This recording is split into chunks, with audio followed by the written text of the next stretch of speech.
Hello అందరికీ. ఈ సేమియాని చూస్తుంటేనే తినేయాలనిపిస్తుంది కదా! మరి ఈ సేమియాకి కావాల్సిన పదార్థాలు, దాని ప్రాసెస్ ఎలా తయారు చేయాలనేది ఈ వీడియోలో చూద్దాం. ఇప్పుడు ఒక బౌల్లోకి హాఫ్ కప్పు వరకు సగ్గుబియ్యం తీసుకొని, దానిలో కొన్ని వాటర్ వేసుకొని, ఒకసారి బాగా వాష్ చేసుకొని, ఆ వాటర్ తీసేసి దానిలో ఫ్రెష్‌గా ఉన్న వాటర్ వేసుకొని, ఒక 1 అవర్ పాటు నానబెట్టుకోవాలి. ఇప్పుడు ఒక ప్లేట్‌లోకి కొన్ని బాదం పప్పులు, కొన్ని కాజు, అలాగే కొన్ని కిస్మిస్లు, మీకు నచ్చిన డ్రై ఫ్రూట్స్ వేసుకోవచ్చు. అలాగే 5-6 ఇలాచీ కూడా తీసుకొని పక్కన ఉంచుకోవాలి. ఇప్పుడు స్టవ్ మీద ఒక గిన్నె పెట్టుకొని దానిలో హాఫ్ లీటర్ వరకు పాలు తీసుకొని, మీరు ఏ కంపెనీ పాలైనా కూడా యూజ్ చేసుకోవచ్చు. దానిలో 2 గ్లాసుల వరకు వాటర్ కూడా వేసుకొని ఆ పాలని బాగా మరిగించుకోవాలి. పాలు మరిగేలోగా ఇప్పుడు డ్రై ఫ్రూట్స్ని ఈ విధంగా చిన్న చిన్నగా కట్ చేసుకొని పక్కన ఉంచుకోవాలి. ఈ వీడియో కనుక మీకు నచ్చినట్లయితే ఒక లైక్ కొట్టండి. ఇప్పుడు స్టవ్ వెలిగించి మరోవైపు కడాయి పెట్టుకొని దానిలో 1 స్పూన్ వరకు నెయ్యి వేసుకొని, నెయ్యి బాగా కరిగాక దీనిలో 1 కప్పు వరకు సేమియా వేసుకొని సేమియాలని బాగా ఫ్రై చేసుకోండి. నేను ఆల్రెడీ వేయించిన సేమియాలు తీసుకుంటున్నాను. మీరు ఈ ప్లేస్లో నార్మల్ సేమియాలైనా కూడా వేసుకొని వాటిని లో ఫ్లేమ్లో ఉంచుకొని బాగా ఫ్రై చేసుకొని ఒక బౌల్లోకి తీసుకోండి. ఇప్పుడు అదే కడాయిలో 1 స్పూన్ వరకు నెయ్యి వేసుకొని, నెయ్యి బాగా కరిగాక దానిలో ముందుగా కట్ చేసి ఉంచుకున్న బాదం పప్పుల్ని వేసుకొని లో ఫ్లేమ్లో పెట్టుకొని వీటిని గోల్డ్ కలర్ వచ్చేంత వరకు బాగా ఫ్రై చేసుకోవాలి. ఇప్పుడు కాజుని కూడా వేసుకొని గోల్డ్ కలర్ వచ్చేంత వరకు ఫ్రై చేసుకొని ఒక బౌల్లోకి తీసుకోవాలి. అలాగే మిగిలిన కిస్మిస్లు, పిస్తా పప్పు కూడా వేసుకొని వీటన్నింటిని గోల్డ్ కలర్ వచ్చేంత వరకు ఫ్రై చేసుకొని స్టవ్ ఆఫ్ చేసుకొని వీటన్నింటిని ఒక బౌల్లోకి తీసుకోవాలి.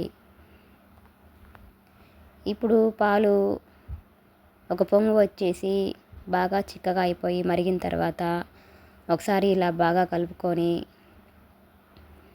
దీనిలో ముందుగా మనం నానబెట్టి ఉంచుకున్న సగ్గుబియ్యంని కూడా ఇలా వాటర్తో సహా వేసుకొని మీడియం ఫ్లేమ్లో ఉంచుకొని ఈ సగ్గుబియ్యంని ఒక 3-4 నిమిషాల పాటు బాగా ఉడికించుకోవాలి. చూడండి, సగ్గుబియ్యం ఈ విధంగా ఇలా లైట్గా ఉడికిపోయిన తర్వాత దీనిలో ముందుగా వేయించి ఉంచుకున్న సేమియాలను కూడా వేసుకొని ఒకసారి బాగా కలుపుకొని దీనిలో ఇలాచీ కూడా వేసుకొని అలాగే 1.5 కప్పు వరకు షుగర్ని కూడా యాడ్ చేసుకొని ఒకసారి బాగా కలుపుకొని ఈ సేమియాలని మీడియం ఫ్లేమ్లో పెట్టుకొని బాగా ఉడికించుకోవాలి.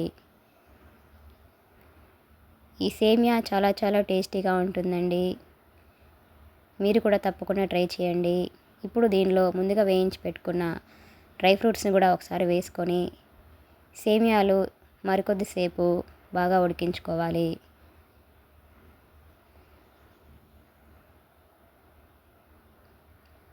చూడండి, సేమియాలు ఇలా చక్కగా ఉడికిపోయాయి.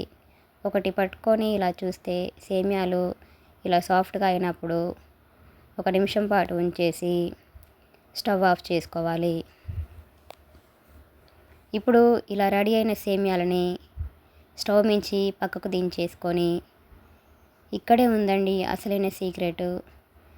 ఇలా సేమియాలు చిక్కబడకుండా, మీకు ఎంత చల్లారినా కూడా చిక్కపడకుండా ఉండాలంటే దీనిలో 1 కప్పు వరకు కాచి చల్లార్చిన పాలు వేసుకొని ఉంచుకుంటే సేమియాలు అస్సలు చిక్కబడకుండా ఉంటాయి. ఇలా రెడీ అయిన సేమియాని ఒక బౌల్లోకి వేసుకొని డ్రై ఫ్రూట్స్తో సర్వ్ చేసుకుంటే ఎంతో యమ్మీగా ఉండే సేమియా రెడీ అయిపోయినట్లే. చూస్తుంటేనే నోరూరిపోతుంది కదా. Please subscribe my channel, like, share and comment.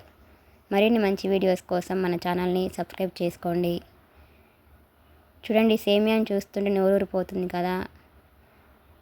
ఈ సేమియా చాలా చాలా టేస్టీగా ఉంటుంది. మీరు కూడా తప్పకుండా ట్రై చేయండి. Thanks for watching.